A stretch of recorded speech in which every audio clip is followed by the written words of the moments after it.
बिस्मिल्लाहिर्रहमानिर्रहीम, अस्सलाम वालेकुम। Welcome to easy cooking with Naureen.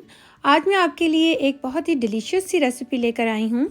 आपके साथ आज मैं बिल्कुल हलवाई स्टाइल ऑथेंटिक नमक पारे बनाने की रेसिपी शेयर करूँगी, जो बिल्कुल बाज़ार जैसे खस्ता और जायके में बहुत ही मज़ेदार बनकर तैयार होते हैं। मुझे उम्मीद है जब आप इस रेसिपी को पूरा फॉलो करते हुए नमक पारे बनाएंगे तो आपके भी नमक पारे बहुत ही खस्ता और मज़ेदार बनकर तैयार होंगे। इसीलिए रेसिपी को आपने फुल वॉच करना है, इसका कोई भी स्टेप मिस नहीं करना। आप इन नमक पारों को बनाकर स्टोर भी कर सकते हैं। 15 से 20 दिन आप बड़े आराम से इसको किसी भी एयर टाइट बॉक्स में डाल लीजिए। जब ये अच्छे से ठंडे हो जाएंगे फिर आपने इसको किसी भी बॉक्स में डालना है और इसको आप 15 से 20 दिन बहुत आराम से इजीली आप इस्तेमाल कर सकते हैं। इसी तरह क्रिस्पी रहेंगे ये। अब हम अपनी रेसिपी को बनाना शुरू करते हैं। सबसे पहले एक बोल ले लिया है। अब हम इसके अंदर मैदा ऐड करेंगे। मैं 2 कप मैदे से ये नमक पारे बना रही हूँ। आपने जितने बनाने हो आप उतना मैदा ले सकते हैं। 2 कप मैदे के लिए मैंने 1 टीस्पून जो है नमक डाला है और 1 टीस्पून ही मैं यहाँ पर अजवाइन ले रही हूँ। हाथों की मदद से अच्छी तरह से इसको रब कर हमने अजवाइन को डालना है क्रश करके। और 3 टीस्पून के करीब मैंने यहाँ पर घी ऐड किया है। आप कोई सा भी घी डाल सकते हैं, मैं यहाँ पर देसी घी का इस्तेमाल कर रही हूँ। अब हम हाथों की मदद से घी को आटे के अंदर बिल्कुल अच्छी तरीके से मलेंगे कि घी जो है आटे के अंदर अच्छे से जज्ब हो जाए।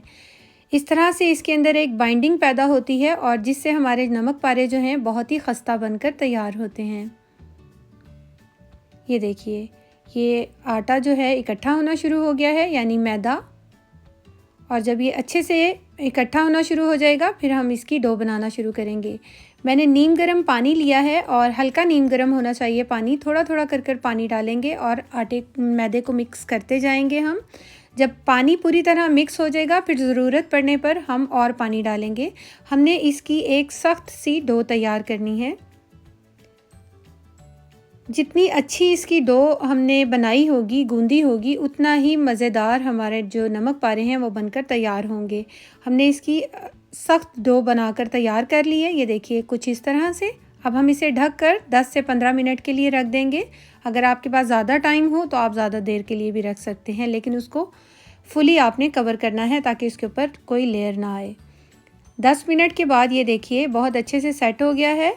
जो डो है बहुत अच्छे से सेट हो गई है। अब हम काउंटर बोर्ड के ऊपर थोड़ा सा मैदा डस्ट करेंगे और जो हमने डो बना के रखी थी वो मैंने सारी की सारी डो ले ली है और अब हम इसको अच्छे से बेल लेंगे।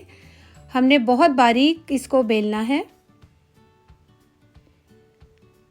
ये देखिए इस तरह से बारीक, जितना बारीक हो सकता है आप इसको बेल लीजिए। जितनी अच्छी सख्त डो होगी तो आप बारीक बेलने में भी बहुत इजीली आप इसको बारीक बेल सकते हैं। आप पिज़्ज़ा कटर की मदद से या छुरी की मदद से हमने इसकी कटिंग कर लेनी है। पहले मैं इसके ऊपर सीधी सीधी लाइन लगा रही हूँ और अब मैं इसको डायमंड शेप दे दूँगी। जिस तरह से बाज़ार में मिलते हैं, हलवाई की दुकानों पे मिलते हैं डायमंड शेप के नमक पारे, मैं उस तरीके से इसकी कटिंग कर रही हूँ। बहुत ही खस्ता और मज़ेदार ये बनकर तैयार होते हैं। ये देखिए हमने डो बहुत अच्छी सी गूंदी थी इसकी, तो हमारे जो नमक पारे हैं वो चिपक भी नहीं रहे एक दूसरे के साथ और ये बिल्कुल अलग हैं। ये देखिए कितने बेहतरीन से। ऑयल मैंने बहुत अच्छे से गर्म कर लिया है। जब आपको ऑयल के अंदर से धुआं निकलता हुआ हल्का हल्का सा महसूस हो तब आपने नमक पारे जो हैं ऐड करने हैं।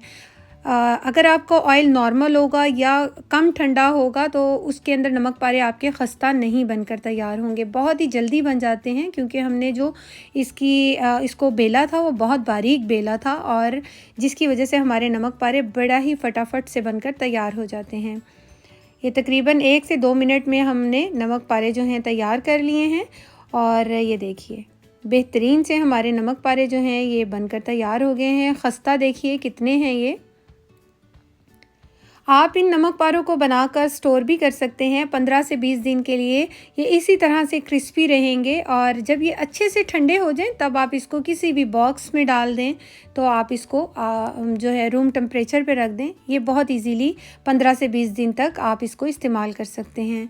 होपफुली आपको मेरी ये रेसिपी ज़रूर पसंद आई होगी। अगर आपको मेरी रेसिपी अच्छी लगी हो तो प्लीज़ इसे लाइक, शेयर और मेरे चैनल को सब्सक्राइब ज़रूर कीजिएगा। Thanks for watching. अल्लाह हाफिज़।